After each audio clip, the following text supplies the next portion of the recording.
O que nós estamos estudando aqui é, sobretudo, essa relação entre globalização, isto é, o grande dinheiro, a grande informação, e o território. O território como matriz da vida social, econômica e política. A Boeing, maior montadora de aviões do mundo, é bom exemplo do fornecimento em rede planetária. O modelo 777 recebe componentes de 322 fornecedores em 38 países. E suas 3 milhões de peças, do rebite à turbina, são fabricados por 1.700 intermediários em 37 nações. De onde prosseguem para Everett, onde a Boeing tem o maior edifício industrial do mundo. Na montagem final, a Austrália fornece os lemes de direção e profundidade. O Canadá, a parte posterior das asas. O Reino Unido, os computadores primários de voo. O Japão, os lavatórios. E a Embraer do Brasil, uma peça do leme vertical. As grandes empresas são esse centro frouxo do mundo e que, escapando ao controle dos estados e que se distanciando de uma relação mais obrigatória com os territórios, acaba por lhes permitir uma ação sem responsabilidade. As grandes empresas não têm responsabilidade social, não têm responsabilidade moral, sobretudo, e é por isso que desorganizam os territórios, tanto socialmente como moralmente. O filme Corporation, dos cineastas canadenses Mark Akbar, Jennifer Abbott e Joel Beckham, denuncia a exploração de mão de obra no terceiro mundo. Trata-se de uma divisão internacional de trabalho injusta e desigual. Distribuição de mais pobreza para os pobres e concentração de mais riqueza para os ricos. A Nike transferiu sua produção industrial para países onde não há limites para a exploração de mão de obra. Contabiliza o tempo de trabalho de seus funcionários em frações de segundo. Assim, mascara os verdadeiros valores dos salários pagos. O diretor do Comitê Nacional do Trabalho norte-americano, Charles Kanahan, denuncia a divisão do trabalho na globalização, que distribui migalhas mundo afora enquanto elimina empregos nos Estados Unidos. To make this stuff concrete as possible, we purchase all of the products from the factories that we're talking about. This shirt sells for $14.99, and the women who made the shirt got paid 3 cents. Liz Claiborne jackets made in El Salvador. The jackets are $178, and the workers were paid 74 cents for every jacket they made. Alpine car stereos, 31 cents an hour. De fato, para a grande maioria da humanidade, a globalização está se impondo como fábrica de perversidades. O desemprego crescente torna-se crônico. A pobreza aumenta e as classes médias perdem em qualidade de vida. O salário médio tende a baixar. A fome e o desabrigo se generalizam em todos os continentes.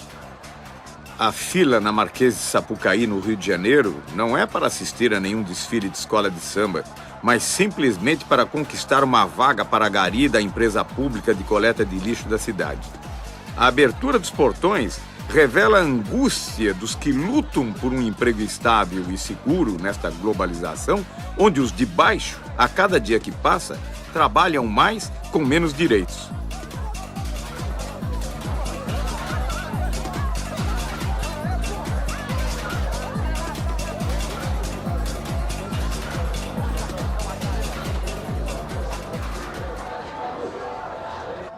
O desemprego aparece já como uma coisa normal. Os arautos da globalização e o aparelho de Estado explicam que o desemprego é uma condição para chegarmos a mais globalização. Por conseguinte, soframos. Aumentam também o número de pobres. Há mais 600 milhões de pobres hoje do que em 1960. 1,5 bilhão de pessoas ganham menos de $1 por dia. E diante disso, a pobreza é tratada com naturalidade. Alô, amigo, alô, chefia. Seu futuro não pode ser decidido à revelia. Lembra daquele tempo em que seu salário ainda valia mais ou menos 50 anos, eu diria.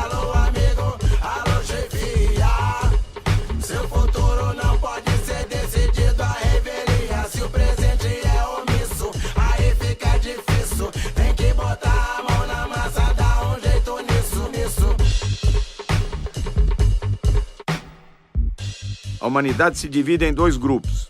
O grupo dos que não comem e o grupo dos que não dormem, com receio da revolta dos que não comem. Josué de Castro, em Geopolítica da Fome. A gente descobriu uma coisa importante, é que a gente produz muito mais comida do que pode comer. E tanto que na Europa,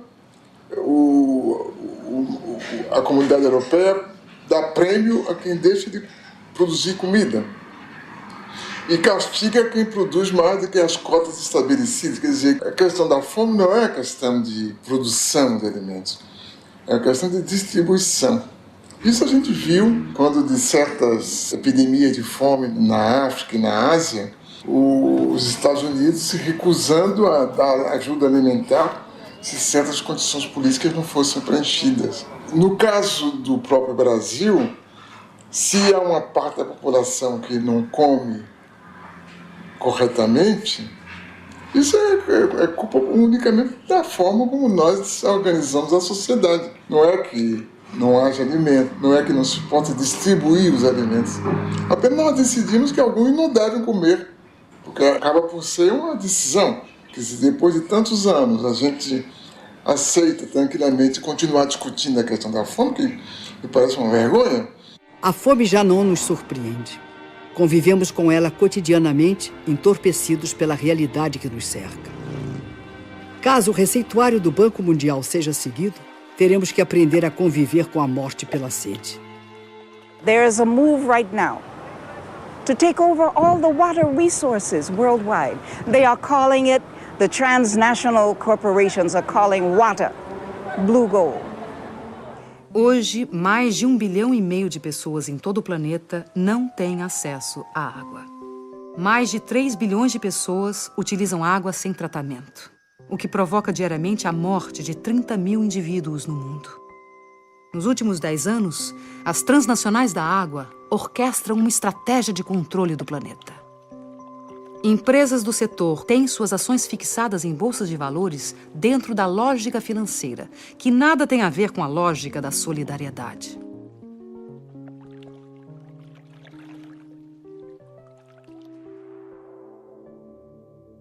Em março de 2003, aconteceu o 3º Fórum Mundial da Água, em Kyoto, no Japão. Na pauta da discussão estava o tema da privatização dos recursos hídricos. Na mesa, os presidentes de multinacionais da água, ministros de Relações Exteriores, representantes do movimento popular e o diretor administrativo do Banco Mundial, Peter Voigt. The political question really is who owns water and who gets to control water. Here you're going to hear, or you are hearing, two very, very different visions of a future for water. On one side are those who see water as an economic good, to put water on the open market for sale to the highest bidder. On the other hand, you're going to hear the voice of a growing civil society movement who has a vision of water as a part of the global commons and treated as a public trust for all time by governments everywhere. At what point does a corporation not understand that we do not want you there, and when will you leave? मैं समझता हूं कि अब पूरी दुनिया में ये बात सिद्ध हो गई कि ये डिसेंट्रलाइज्ड वाटर मैनेजमेंट से सारे देश को दुनिया को पानी के लिए बचाया जा सकता है। Oscar Oliveira, o líder da rebelião em Cochabamba, na Bolívia, lança seu grito de advertência em Kyoto. Hace 3 años, después de 5 meses, más de medio millón de personas expulsaron a transnacional Bechtel porque quiso imponer un contrato de privatización totalmente al margen de la voluntad de la población. Varias de las transnacionales que están acá muchas veces manchan nuestra agua con sangre de los ciudadanos. No manchen más sus manos com sangre. Contra todas as evidências da injustiça, o representante do Banco Mundial insiste na política de privatização. Somebody has to pay for water, ladies and gentlemen. And I think we have come up with some practical choices. We haven't covered everything, as some of the speakers said. But in order to come up with the investments which are needed for the poor, and I agree 100% that we have to find ways of serving the poor in a way that they can afford the water. o tom ameaçador do discurso é contestado pelos representantes dos movimentos populares do mundo inteiro.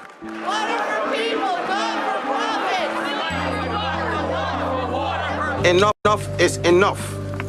I see this report as nothing short of an attempt to package poverty for money and for profit. El agua es un patrimonio de la humanidad, es un patrimonio de los seres vivos y nadie puede apropiarse del agua. Por lo tanto, la sociedad civil dice que aquí no hay acuerdo.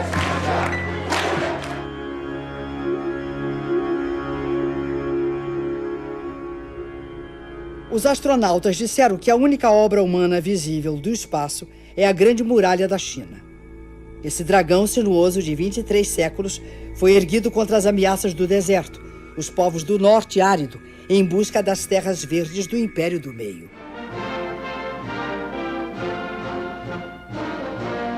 O sonho comunista do internacionalismo proletário, incentivado pela Revolução Soviética de 1917, foi aos poucos substituído pelas barreiras construídas em torno da cortina de ferro. A mais célebre foi o Muro de Berlim, erguido em 1961 para separar a pureza do socialismo das desigualdades do capitalismo.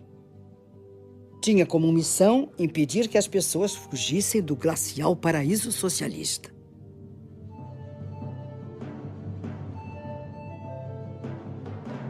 Os muros da Internacional Capitalista são sólidos e bem delineados. Enquanto permitem a circulação livre das mercadorias, dinheiro e serviços, proíbem o livre tráfego dos indivíduos. A Europa levanta barreiras contra a presença indesejada de forasteiros em seu território.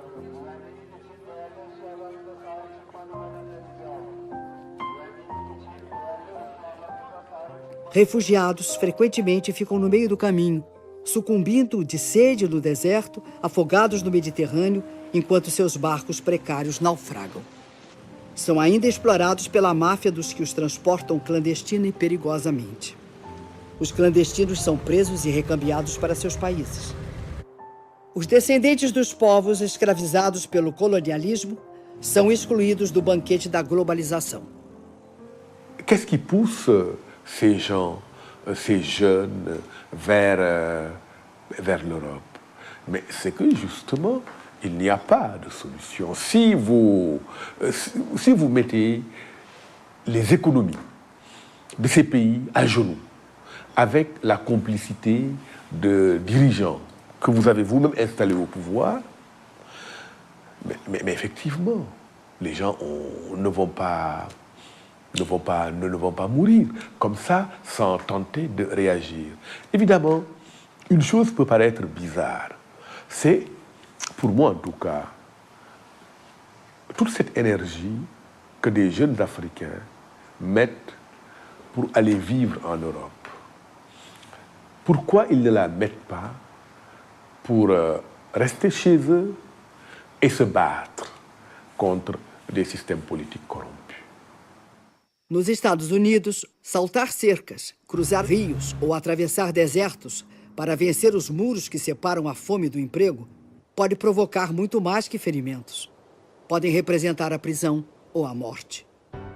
Armas que mais parecem sair de filmes de ficção científica são utilizadas para impedir a imigração não desejada. As barreiras naturais, o Rio Grande, o deserto e a polícia de fronteira se encarregam do resto.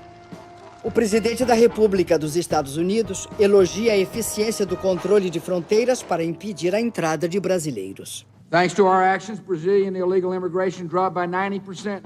Este controle já custou muitas vidas dos que sonharam um dia fazer a América. Teríamos que recomeçar o debate da civilização, que a gente abandonou. A gente passou a debater o crescimento econômico, né? Se vamos aumentar os juros, se vamos diminuir, se vamos facilitar um pouco de inflação ou não. Mas a civilização na própria quase que não é objeto de discussão. E isso abre espaço para qualquer forma de barbárie como essa, pela qual a gente deixa morrer crianças, e velhos, e adultos. Tranquilamente.